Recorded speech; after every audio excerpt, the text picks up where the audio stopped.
احبار اس کا 14واں باب اور اس کی 31ویں آیت سے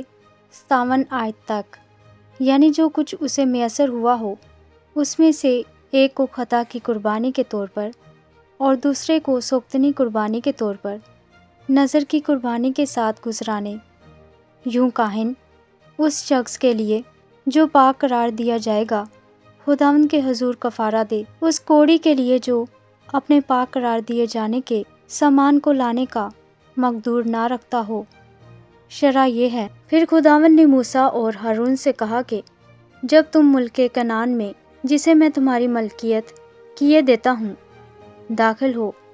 اور میں تمہارے میراثی ملک کے کسی گھر میں کوڑ کی بلا بھیجوں، تو اس گھر کا مالک جا کر کاہن کو خبر دے کہ مجھے ایسا معلوم ہوتا ہے کہ اس گھر میں کچھ بلا سی ہے، تب کاہن حکم کرے کہ اس سے پیشتر کہ اس بلا کو دیکھنے کے لیے کاہن وہاں جائے، لوگ اس گھر کو خالی کریں تاکہ جو کچھ گھر میں ہو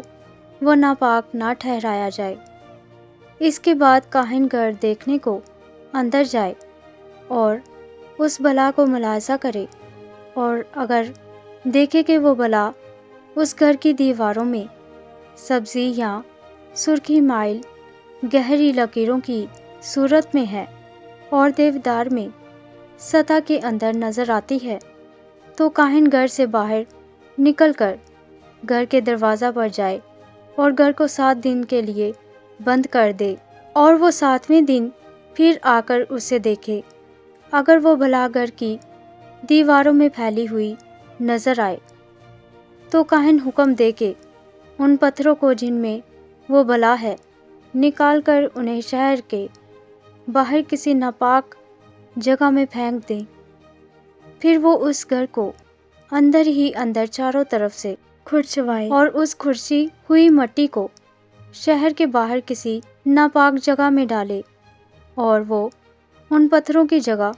اور پتھر لے کر لگائے، اور کاہن تازہ گارے سے اس گھر کی استر کاری کرائے، اور اگر پتھروں کے نکالے جانے اور اس گھر کے کھرچے اور استر کاری کرائے جانے کے بعد بھی وہ بلا پھر آ جائے اور اس گھر میں پھوٹ نکلے، تو کاہن اندر جا کر ملاحظہ کرے، اور اگر دیکھے کہ وہ بلا گھر میں پھیل گئی ہے تو اس گھر میں کھا جانے والا کوڑ ہے، وہ ناپاک ہے، تب وہ اس گھر کو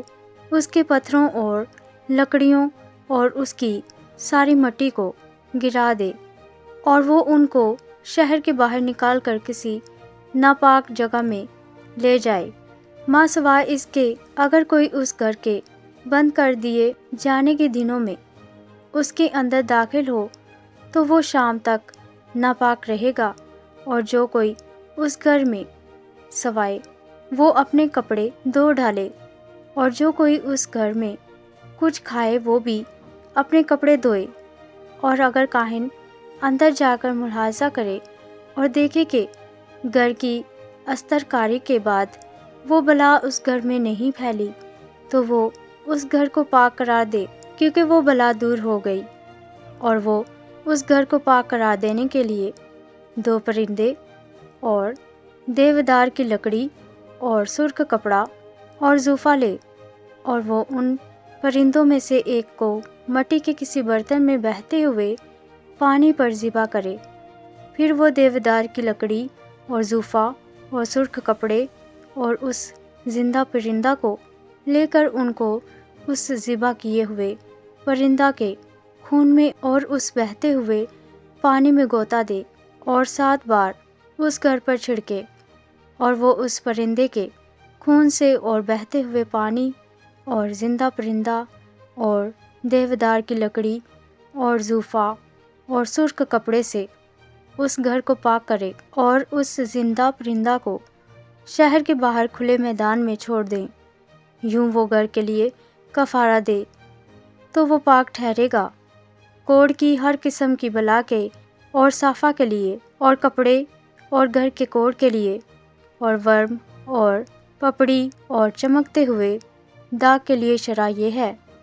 تاکہ بتایا جائے کہ کب وہ ناپاک اور کب پاک قرار دیے جائیں۔ کوڑ کے لیے شرح یہی ہے۔ آمین۔